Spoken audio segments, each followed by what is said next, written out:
Oregon's only Fortune 100 company officially confirmed that 740 employees at its world headquarters were impacted after internal paperwork surfaced in April 2024. This notice came directly from Nike, making it clear that these changes weren't about warehouse roles or distribution teams. This hit straight at the corporate core. High-level executives, directors, and senior leaders at one of the most recognizable brands on the planet suddenly found themselves affected, all while the broader regional leadership remained publicly quiet about the restructuring across the Portland metro area. The official notice was signed on April 19, 2024, by Nike's Vice President of People Solutions, Michelle Adams, putting the situation in writing. The document outlined that 740 headquarters-based roles in Beaverton would officially end by June 28th, a sizable shift for a campus employing roughly 11,400 people. That move alone represented close to 6% of the local workforce, a major internal reset by any standard. Soon after, analysts reviewing nearly 700 identifiable positions found that 318 roles came from executive-level leadership. That's around 40% of the total changes, including more than 30 vice presidents, over 110 senior directors, and another 174 directors. With 423 vice presidents and above on the books in fiscal year 2023, this meant nearly 1 in 10 top-level leaders were affected, with teams like human resources, recruiting, brand, and engineering feeling the shift too. The internal changes stretched across digital products, innovation, finance, footwear, apparel, and even the Nike Archives department, signaling a major leadership reset at Oregon's only Fortune 100 company. This shift didn't come out of nowhere. It followed a December 2023 announcement outlining a $2 billion cost savings plan, setting the stage for deeper organizational adjustments. In February 2024, CEO John Donahoe shared an internal memo explaining that about 2% of the global workforce, roughly 1,600 roles, would be impacted. He wrote, "This is a painful reality and not one that I take lightly. We are not currently performing at our best, and I ultimately hold myself and my leadership team accountable." Those words stood out as a rare moment of direct responsibility at the top.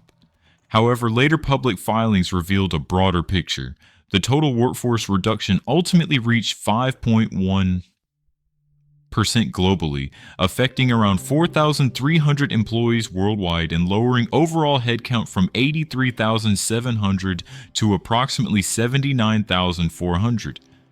That larger scope wasn't fully clear at the time of the original memo.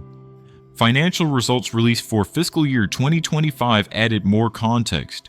Revenue declined 10%, sliding from $51.4 billion to $46.3 billion, while net income dropped 44%, moving from $5.7 billion to $3.2 billion.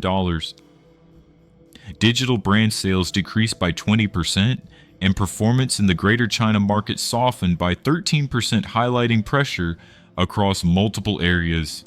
On June 28, 2024, company shares recorded their steepest single-day decline since going public in 1980, with market value reduced by approximately $28 billion. By March 2025, shares were trading near $62, the lowest level since the pandemic-era downturn, marking a drop of more than 50% from the 2021 high near $180. All of this unfolded in a state led by Governor Tina Kotek, where Nike operates a 400-acre headquarters campus, making the company's shifts especially significant at a local level. That presence has anchored the regional economy since 1990, with Nike standing as Oregon's only Fortune 100 company and average employee compensation reaching around $148,000. When income at that level suddenly shifts, the ripple effect hits fast. Local restaurants, retail spots, and service providers across the Portland metro area feel the pressure almost immediately. A detailed review of Oregon government sources and major media outlets followed. That included OPB, The Oregonian, the Portland Business Journal, and local TV station KGW, all searched for any clear public response from Governor Tina Kotek that directly addressed the Nike workforce reductions. Despite that deep dive, no formal response surfaced. There was no press conference, no official written statement, and no social media acknowledgement. Even Business Oregon, the state's economic development agency, offered no direct public comment regarding changes at the state's largest corporate anchor. The closest thing to an official reaction came from state employment economist Gail Reinauer, who said, anytime we see a major employer or an anchor employer to Oregon's economy cutting jobs, that's something that is not taken as positive news or a positive sign for the local economy." It was a cautious, measured response that left many observers wanting more. As households and local businesses quietly adjusted to the shift, the governor later rolled out a broader economic initiative. In December 2025, roughly 18 months after the Nike changes took effect, she introduced the Oregon Prosperity Roadmap, promoting the message that Oregon is open for business. The plan included the creation of a Chief Prosperity Officer role, filled in January 2026 by former Senator Tim Knopp, signaling a longer-term strategy aimed at future growth. These announcements were framed around broad business climate improvements rather than direct responses to individual corporate workforce changes. And Nike's internal restructuring didn't happen in a vacuum. Oregon was already facing wider economic pressure during this period. In July 2025, Intel, the state's largest private employer, announced adjustments affecting 2,392 roles in Oregon. That move ranked among the largest workforce reductions in state history, with Intel's local employment dropping from a peak of 23,000 to roughly 18,000, sending shockwaves through Oregon's well-known Silicon Forest tech corridor. By November 2025, Oregon's unemployment rate climbed to 4.8%, surpassing the national average of 4.2%. The Portland metro area alone saw an estimated 14,000 jobs disappear between May 2024 and May 2025, highlighting the scale of the slowdown across multiple industries. UC Berkeley economist John Metzler acknowledged that Nike remains an important pillar of Oregon's economy, but described it as a lighter anchor with a smaller overall economic footprint than in past years. Meanwhile, Schnitzer Properties CEO Jordan Schnitzer spoke candidly, saying, "This is why people need to wake up in this state and realize that we need businesses." He added, "We've got to have a business-friendly attitude."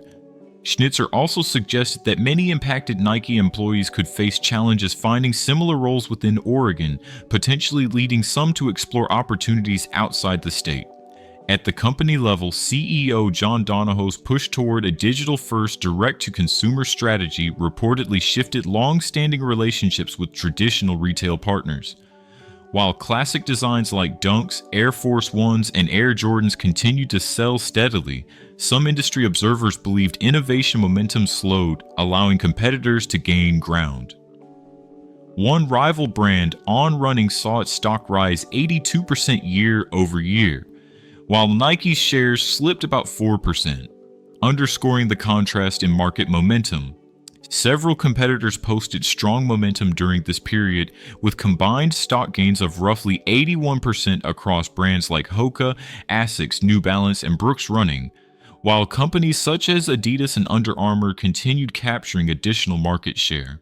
As Nike worked through challenges tied to its direct-to-consumer strategy, its overall market share slipped from 23.4% down to 22.1%, showing how competitive the landscape had become. With both long-standing rivals and newer entrants like On Running gaining traction, October 14, 2024, marked a turning point at the executive level. The board announced a leadership change, with John Donahoe stepping aside and Elliott Hill, a 32-year Nike veteran who previously retired in 2020, returning to take over as CEO. The decision was widely reported to have the support of co-founder Phil Knight, signaling a renewed focus on Nike's traditional wholesale-centered approach. Shares reacted quickly, rising between 7% and 10% following the announcement. Hill's early strategy centered on reorganizing teams around specific sports categories rather than demographic segments, while prioritizing efforts to rebuild wholesale relationships that had weakened over time. At the same time, public online forums featured anonymous employee commentary reflecting internal morale concerns. One post stated there was no soul anymore, or the Nike spirit, adding that only maybe 15% of the people I worked with are left. Another wrote that it was an awesome place to work until COVID and JD came, noting that conditions felt different afterward. Industry analyst Matt Powell of BCE Consulting added perspective, explaining that Nike had long been known for layers and layers of management, and that recent changes appeared focused on streamlining costs and operations.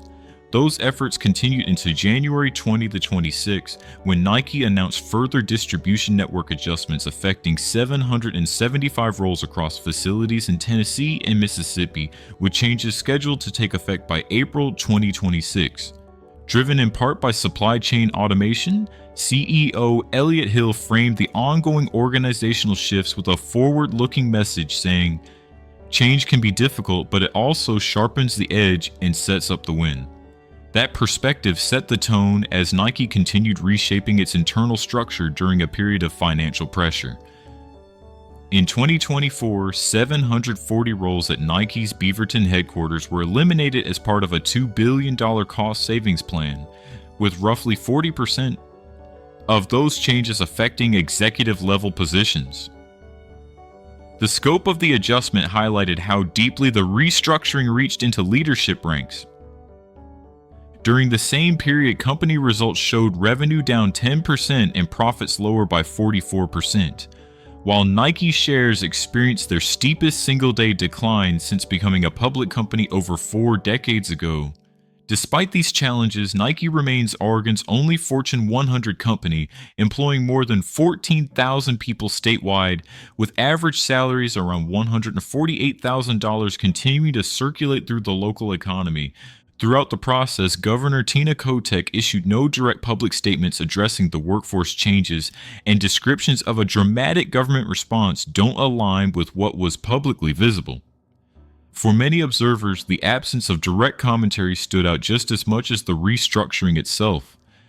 As the world's largest sportswear company worked through a difficult transition, hundreds of Beaverton-based employees, and thousands more nationwide, quietly adjusted to major career changes. That lack of public acknowledgement became a story of its own, speaking volumes without a single headline-grabbing response. If you found this analysis useful, supporting the channel helps make room for more coverage of economic stories shaping the lives of American workers each week.